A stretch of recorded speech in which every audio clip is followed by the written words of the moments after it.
We are starting a session called Consideration for Updating Staging and Treatment for Early Stage Lung Cancer.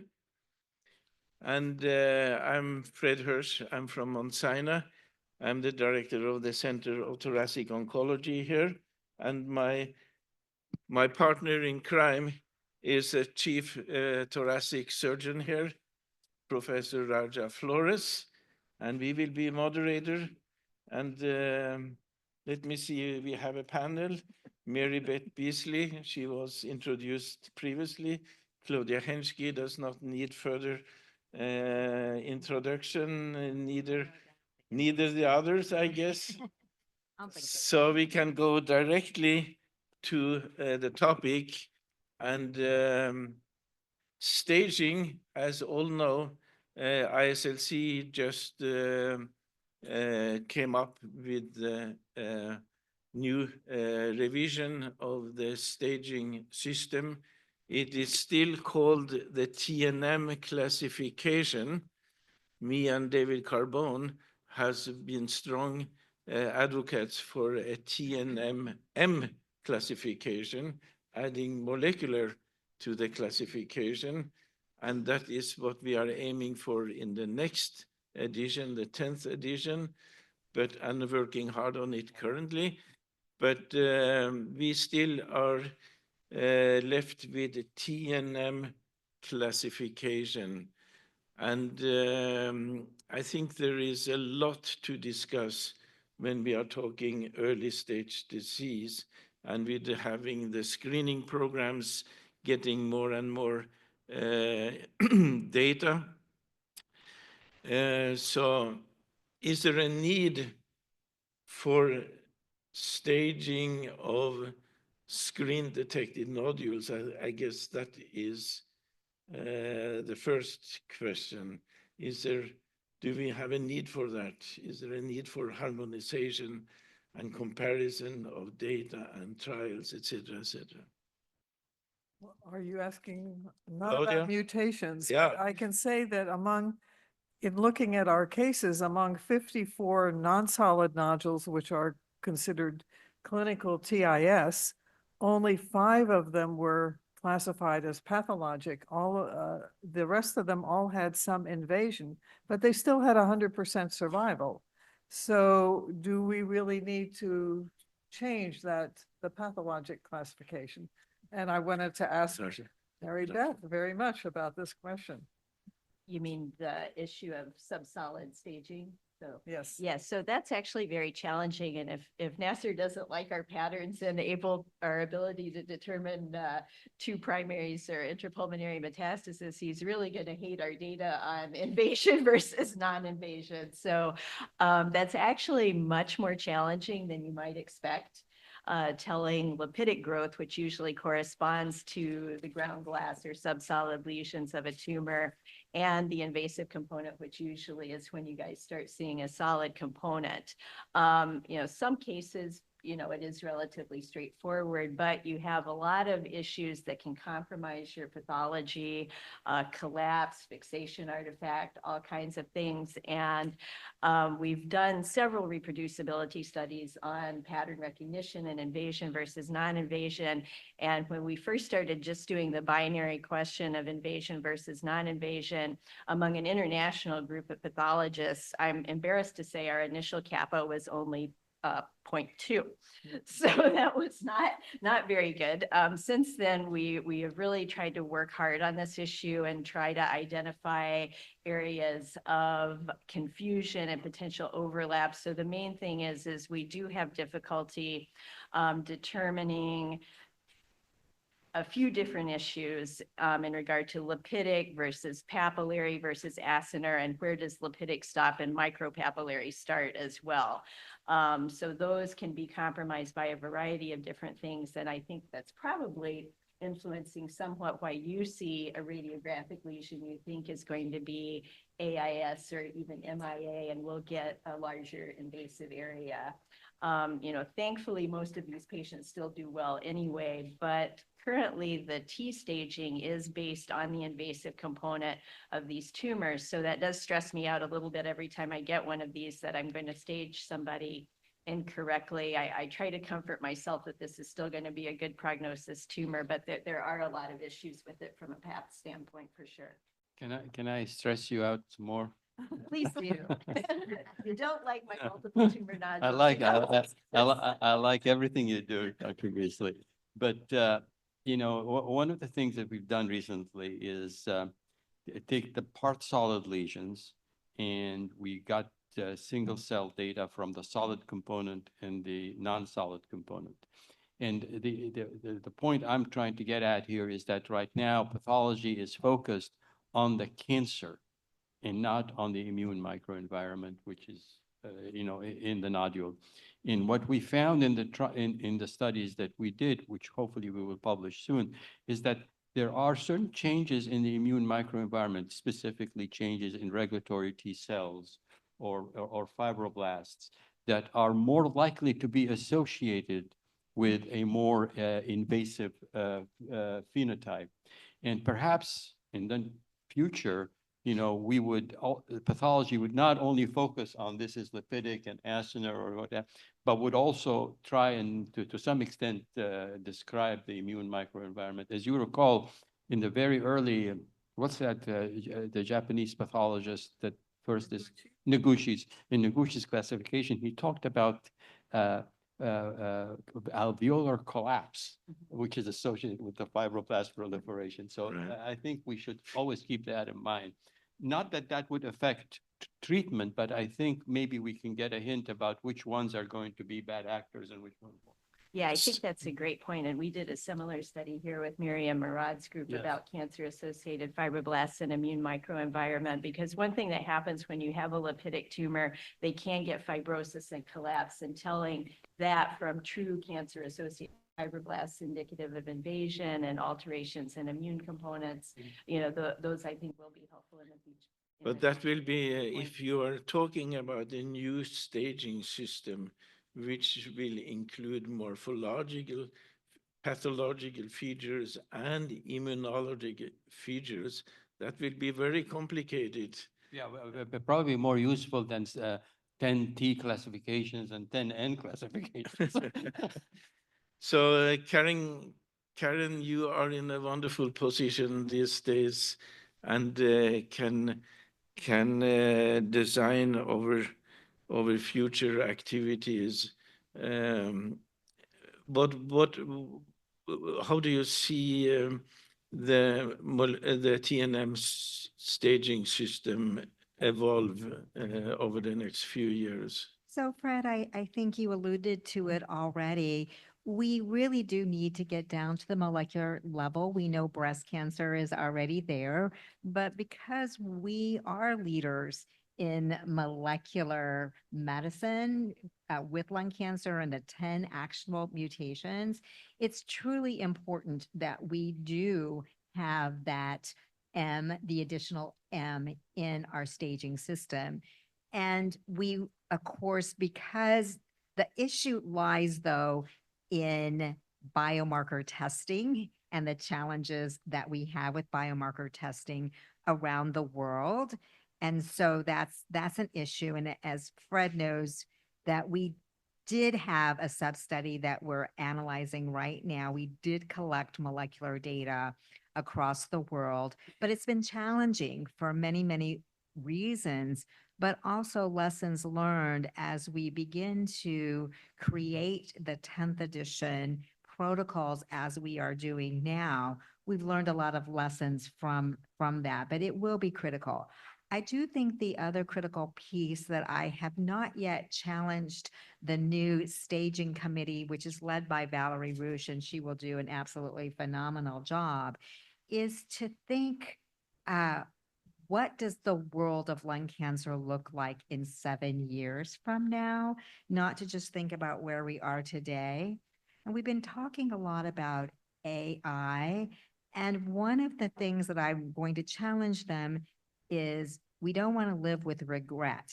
Did we not collect some information that we should have? I think we didn't do a very good job with oligometastatic disease because we really didn't have radiation oncologists as a prominent player in the 9th edition. Of course, it was a little bit ahead of its time as well, but I think, radiation oncologists in the know at that time could have given us a little bit better perspective.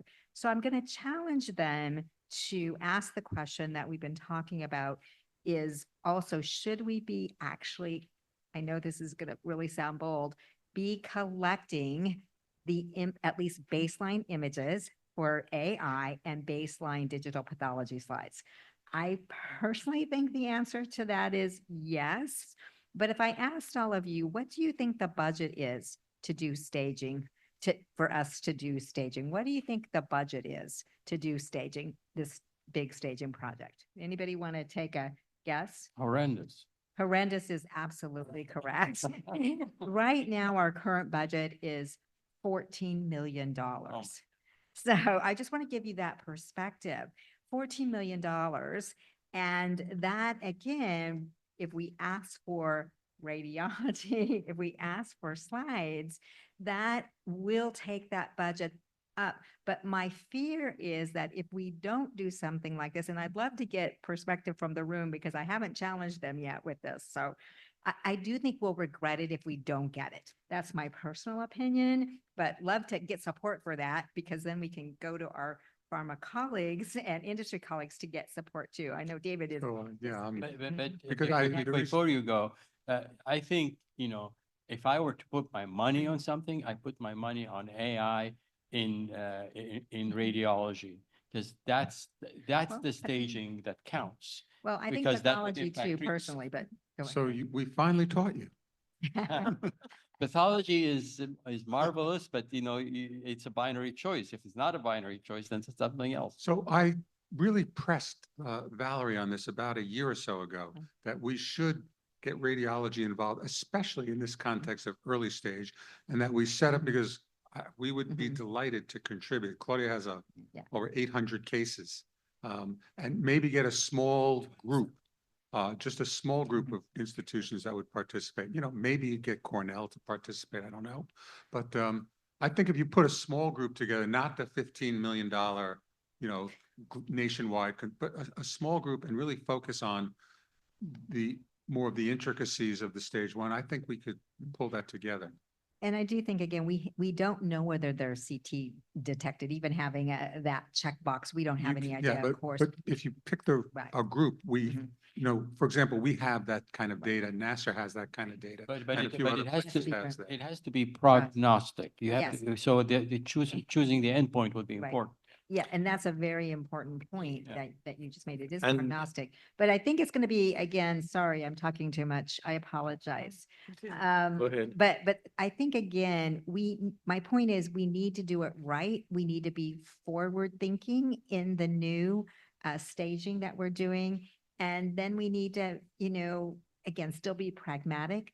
But again, if this is truly important, typically our pharma partners and partners here typically support us. And again, I think it's the right way forward because we all know how important staging is. You make the diagnosis, you stage, and then you treat the patient.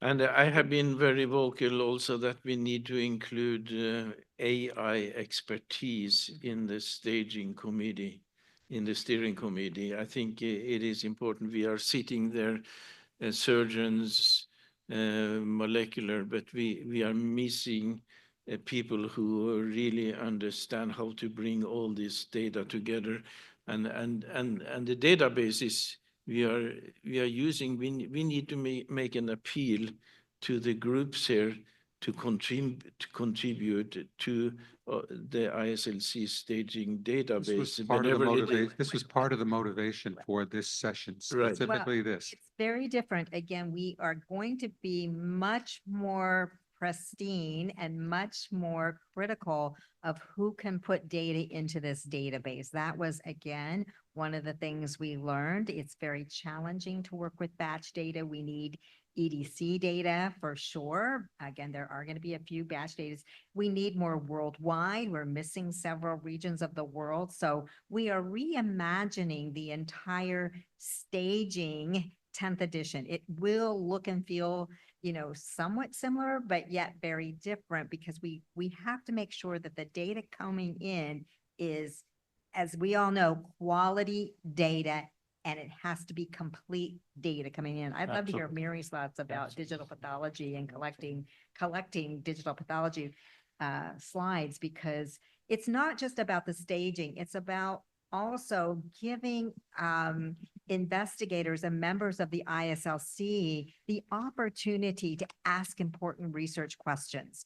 Now, we have changed our statistical center because you couldn't really do that very easily with the old statistical center. Now we have a new one that you will be able to mine the database much more easily, again, with your own funding that you would have to come with to support that. But I think, again, there's lots of positives about the 10th edition. Mary? Yeah, I think, digital pathology, our department recently finally did become fully digital. Mhm. There's a lot you can do with that, Mhm. particularly plugging in Mhm. AI. I would echo, Fred, that you really need somebody who knows what they're doing with Mhm. AI. I mean, Yes. one thing, and if there's any AI people out here, I apologize, but one thing I've noticed is that there's AI people that really understand what they're looking at with pathology, establishing ground Mhm. truths and expanding from there, Absolutely. versus people who kind of don't understand the nuances of it. So we do need to be careful about that. I will say one thing, and I was going to actually talk to you about this off piece, because on the pathology panel, we have a lot of AI idea Yes. projects. And, one of the things about IASLC is the idea you want a project that can't be done in a single Mhm. institution, but there's a lot of IRB hurdles with releasing the slides, digitizing them, Mhm. are platforms Mhm. compatible, and those Mhm. kind of things. So those will need to be Mhm. addressed. Mhm. But our I think- pathology, I think, I take the moderator's role now. I think my colleague, Dr. Flores has. One thing that, we're never going to get AI involved in that if we only have a budget of $14 million. Just to put that in perspective, the NLST was $250 million. Yeah. So, and if we do not include AI, radiologic, pathologic, we are going to be behind the 8 ball. This TNM staging it's a little bit archaic. We don't have any better way to do it. And especially nowadays, when you look at the lesions that we're seeing with CAT scan, the question is, do all of those lesions actually need a nodal dissection? Mhm. Is there some harm in doing that? So as we move forward with staging, we may have lesions where we don't have nodes, where we need the moleculars, where we need the radiologic staging, et cetera. So moving forward, this crude TNM thing that we're looking at, it's got to evolve into something else. Yeah, I love the AI for CT, and I love the AI for pathology if we can get it. I think our project that we're doing would be a good test for getting it on a common platform. But I also want to make a plea for changing the endpoint. The endpoint of the TNM now is overall survival, which is really we know it's not the best endpoint. And I know why we chose it, because it's easier to get. But we need to make it more focused on treatment effect. And ISLC is doing a huge effort in that area. So I want to say that our new statistical center out of the University of Padova is going to do some modeling, because I think we really need to do some statistical modeling to help us determine what we do think are those perhaps primary endpoints, but obviously OS is the easiest for us. So they have already been very creative and very innovative in helping us. And so we're very pleased to have them on board for many, many reasons. So I think the modeling that they're going to be doing will be critical in really asking these types of questions. It's incredibly complicated, particularly when we were talking across the world, where drugs aren't, you say treatment effect, but 70% of lung cancer is really occurring in low and middle income countries, don't have any targeted therapies or any immune therapies. Now, we can learn from that as well. So it's very complicated, but we're very pleased to have a really great group from Padova to help us deal with these complexities, so we do get those sample sizes correct, that we do get samples from across the cases across the world. But now is the time for us, and you're right, it's the budget's gonna, as you can just see boom, is exploding, but now is the time to really be forward thinking to help all patients across the world. Would the FDA be a good partner in this? Well, I don't know the answer to that question, but I think that's probably an offline conversation to be had. Well, just- FDA is a part of ISLC's effort to standardize other parameters like complete pathologic response, maximum pathologic response, and all these things in adjuvant, neoadjuvant settings. I think it is fair to say, Karen, that ISLC is working closely with FDA in many of those aspects. There could be other international agencies that could be helpful. Yeah. So I just want to say I think I totally agree in the global point of view and that there should be more to it. That should be the goal, but we should have small groups, particularly when you're talking about AI. You want to have small groups that work together in different parts of the world because the results will be different and contradictory. And we need to resolve those, but it'll only be done if you have small groups working together. Yes, and I think again, we have to, these would be sub-studies within the bigger thing. We couldn't collect all radiology, most likely. We'd have to, and all pathology, of course. We have to really look at what sites can give us. There'll be eligibility checklists that sites will have to fill out for us to make sure that they can give us what we need from them. Now, of course, many returning sites, of course, but we need some new sites around the world as well. Dr. Y? So Karen, I'm wondering, with all of this talk of AI, I'm wondering if the IASLC is thinking of changing their name to AISLC. Just wondering. I haven't even thought about that, but now I have to think about it, so. We have 50 years history with the name, as you can see here. I got my. What's in a name, Fred? 50 years. I got mine right here too. All right, moving on. Other So- questions? That's a very Oh, yeah, important go ahead. So question, bringing up the lymph node issue. There have been people who have advocates for immunotherapy saying that patients do better with lymph nodes in there. When you are doing surgery, there are complications that you can get from doing a lymph node dissection, bleeding, chyle, et cetera. Is it worth doing it when you have a lesion that is 9 millimeters in size and is part solid? So where do we go from there with regards to lymph nodes and this system?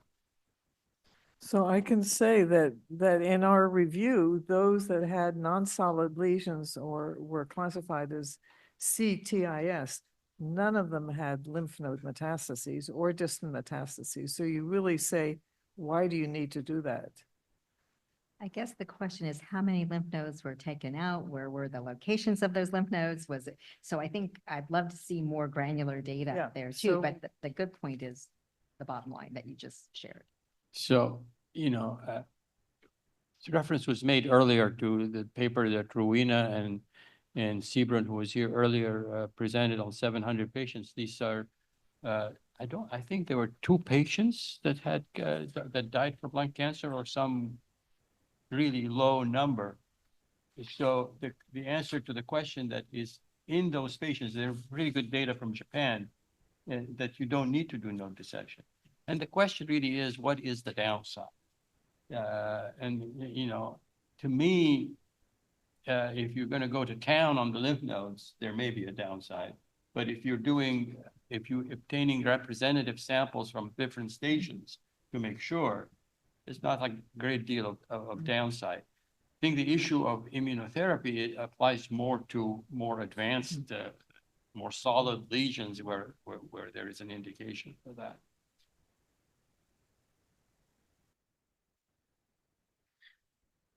Other questions around staging and, yeah.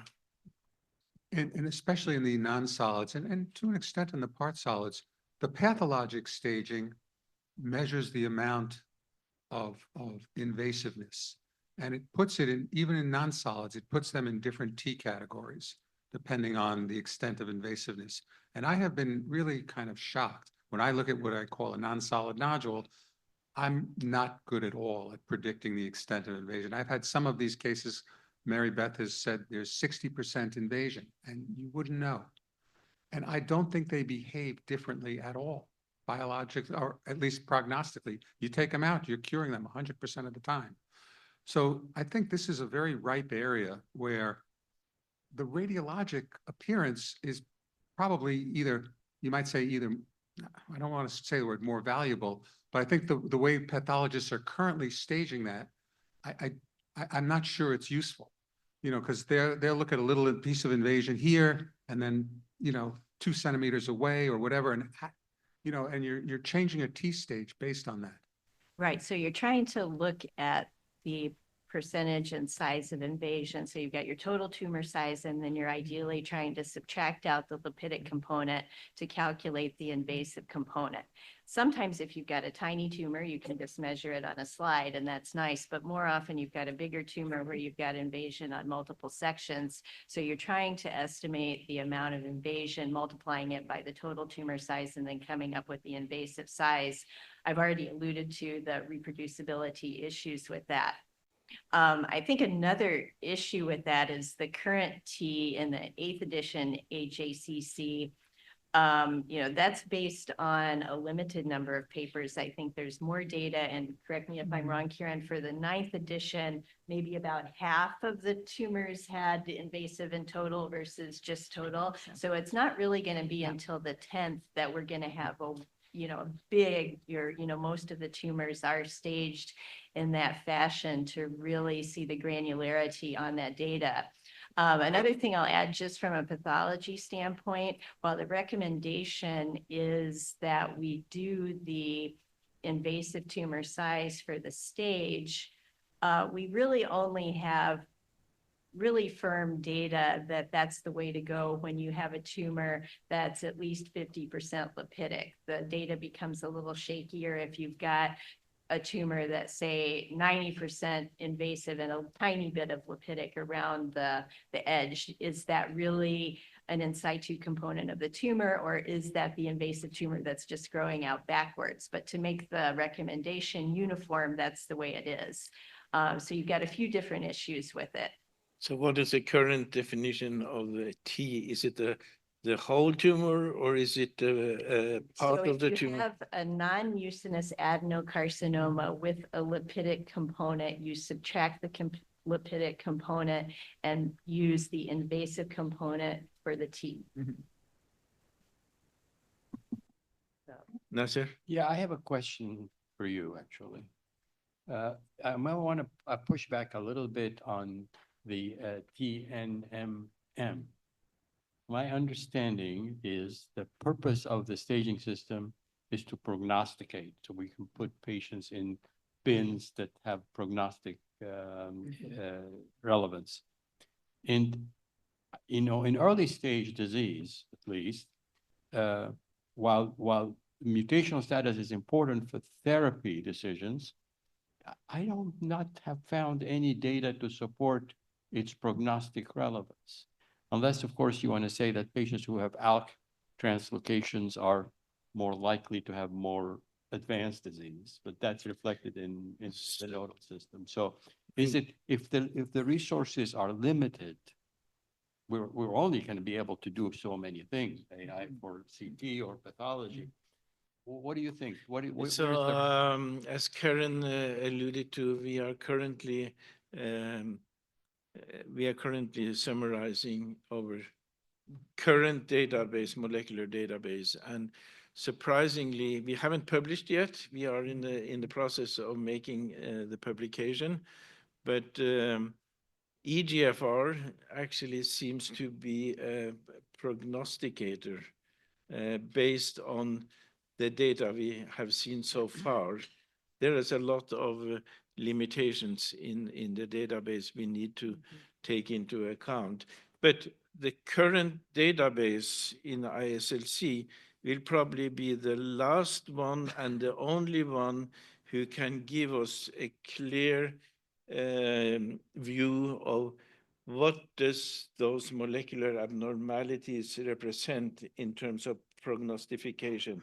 Because, as we all know, in the future databases, the ALK positive patients will have an ALK inhibitor. The EGFR positive patients will have an EGFR inhibitor. So we will never see the natural course of the disease. But the current database from ISLC is our last opportunity to study this. And the preliminary results, as I said, Nasser, indicate that there is a prognostic difference in this. So, but I still believe, though, that the future staging system should not be as a question of prognosis. It should be a tool for therapy to give the right therapy to the right patient, and also for comparison of data sets. It's important that we have harmonization. That is what I'm thinking in terms of screen-detected nodules. Are everyone harmonized in their criteria? And with the staging system, you are able to standardize and compare one data set with another. So that is. I think where molecular really is most important is earlier stage disease. That's where we really don't have the data. In all honesty, yes, we have a ton of data in stage 4 disease, but it's really the earlier stages. And as we now try to think about clinical trials for those more rarer targets, we've already been asked now that alectinib is positive and we're giving it in the adjuvant setting. Well, what about HER2? What about ROS1? What about RET? What about all these others? We have tried many times to do a clinical trial. We have not been successful in even getting a design, but we also don't even know what the baseline number is to know if it's prognostic or not. I do think that we have to think about this worldwide. Again, deaths occurring in low and middle income countries to where they have no therapies. So we have to tackle that as well. Again, treatment effect for the United States, sure. For high income countries, sure. But we have a whole world out there, and deaths are really in these countries. And how do we use the staging system to advocate also for treatment worldwide? And how are we going to get treatment worldwide? I agree 100% that we should collect the data on the mutations, just if for nothing else is for just defining the survival. But for example, take EGFR. There's been a bunch of studies in early stages that show that EGFR mutation is not particularly prognostic. But the fact is that a tyrosine kinase inhibitor improves survival, regardless of whether it's. Well, I think those studies, to the best of my knowledge, typically retrospective. Some of them are say one thing, some of them say another thing. I don't think we really know. So to Fred's point, when we get the worldwide, try to get all the elements that we need, get all the data, it might, it could be helpful. But I hear what you're saying about, it's really about the treatment effect. I hear what people are saying. It is going to be important, and we will be having those discussions about this because this is such an important point about the treatment effect. And it could be that the KRAS mutated patients are do particularly worse than everything else. Another thing in Nasser is the importance of prognostic implication is important in clinical trials. And we have a tendency to ignore that. We like to see the overall survival of a randomized trial where we have a drug X versus nothing. So the prognostic part of it seems to be ignored because that affects the survival as a result of the study. You follow me? So Anyway, One more comment. I want to say for prognosis, I think, and it's especially in this topic of updating staging for early. So I'm talking, the thought here was you have a small peripheral cancer. No lymph nodes. The imaging is all what you're dreaming of if you're going to have a cancer. Lymph nodes are small. Do you even care what the molecular markers are? You're going to operate on this and they are going to do phenomenally well.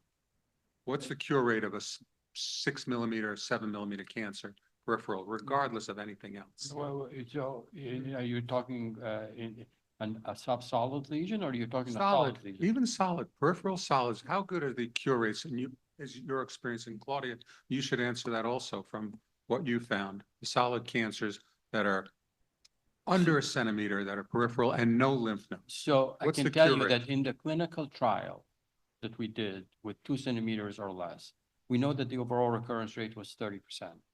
Okay, we know that half of these recurrences were local, half were systemic.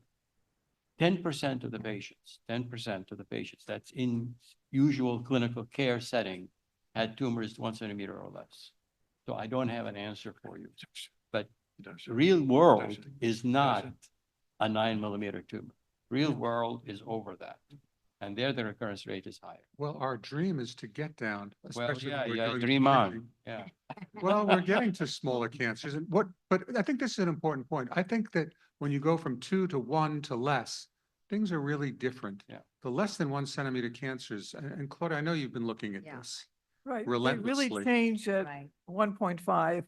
So I would say it might be good to have just subdivide less than 15 millimeters and greater than Yeah. 15 to, right there at the 1 to 1.5 is still quite different than 1.5 to 2. So I think there's some change. that Yes, I occurs. agree. I agree. think I wish I It's had. frightening, isn't it? It frightens me.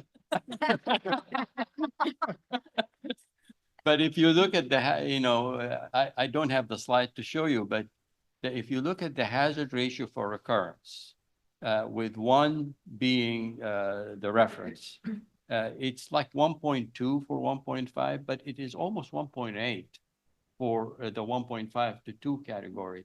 It's because the recurrences are so few, it's not significant, but that's a real change. And you could argue that if we had 1,200 patients, that would be statistically significant. Right, so that's what I would advocate, that we kind of group them into bigger categories because we'll be able to answer things more quickly. So we agree on that. Mhm. Oh, wow. Luis, I have kind of a provocative question. So how can we update the staging system while keeping it usable for the real world, to not make it too complex? Because if it's too complicated, we won't use it. So let me just finish one thing before, because Mary Beth, I think the structural pulmonary is the secondary pulmonary lobule, and that's around 1.5 centimeters. So I think that needs to be brought into the forefront more, that pathology entity. And I think that's an explanation for this, what we're seeing. Yeah, I think that sounds fair. I think what you're asking of the pathologist, and I was going to bring this up as a question, not to interrupt Fred or David's question, but we have an international group of thoracic pathologists who think we know what we're doing, and we have a tough time telling invasion versus non-invasion. We do have data suggesting that once you get out of that group, that just really falls apart even more. And then on the flip side, we receive cancer resections from outside hospitals. They're coming for chemotherapy opinions, and their clinical history is subsolid ground glass nodule, and you have a very high-grade invasive desmoplastic tumor that I think there would be no equivocation that everybody would agree there's no way this can be subsolid radiographically.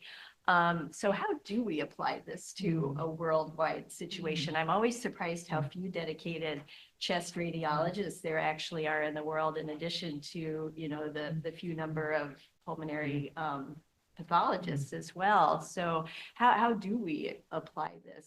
on a global Homeopathology is scale? a rare breed. I mean, you So guys you- are so few. You need the images, the CT images Yeah. and the pathology. Yeah. So you need both of those and they have to be reviewed. So then what do you do though? So you've got people wherever, just in regard to you're handling a subsolid lesion one way, but what if it's really not? Or, you know what I'm saying? If it's not,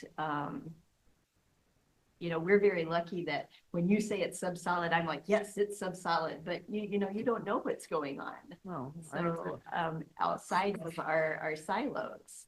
So how do we address that problem in regard to staging and management? Right. more meetings and training. I think we can conclude as far as I can see that we need a staging for early stage disease, even for screen detected nodules.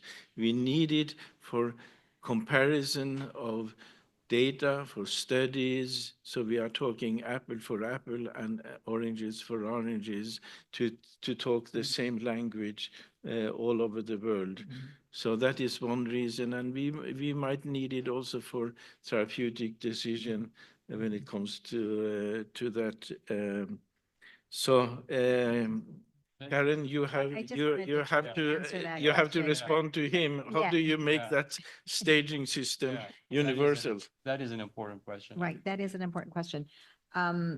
So first of all, though, Fred, again, hopefully the Screening and Early Detection Committee of the ISLC is supposedly weighing in on the new data elements for screen detected nodules. So you may not know about that yet, but again, talking to Valerie, that is the plan, that you will be weighing in and making sure that we have, again, we don't want to live with regret. You guys are the experts, so people will need to weigh in and make sure we are collecting the right data. So that's number one. But to your point about, yes, things are evolving so quickly, and, to wait 7 years to have another staging system is also very challenging. Could we do it faster? We've had some high-level discussions about this, but again, it's all about the devil's in the details and a lot of administrative paperwork and things like that.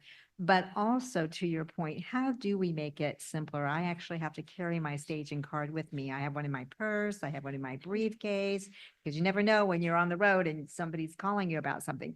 So I can't do it like I could in the past. Just to be honest, I could do it very easily when it was simpler.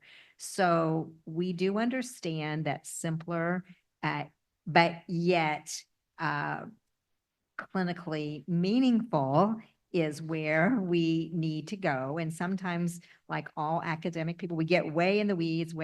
And I'm really glad that we're asking the questions. Is this clinically relevant? Does it really matter if they have a molecular mutation or not? Because their outcome's 100%. So I'm really glad we're asking these questions.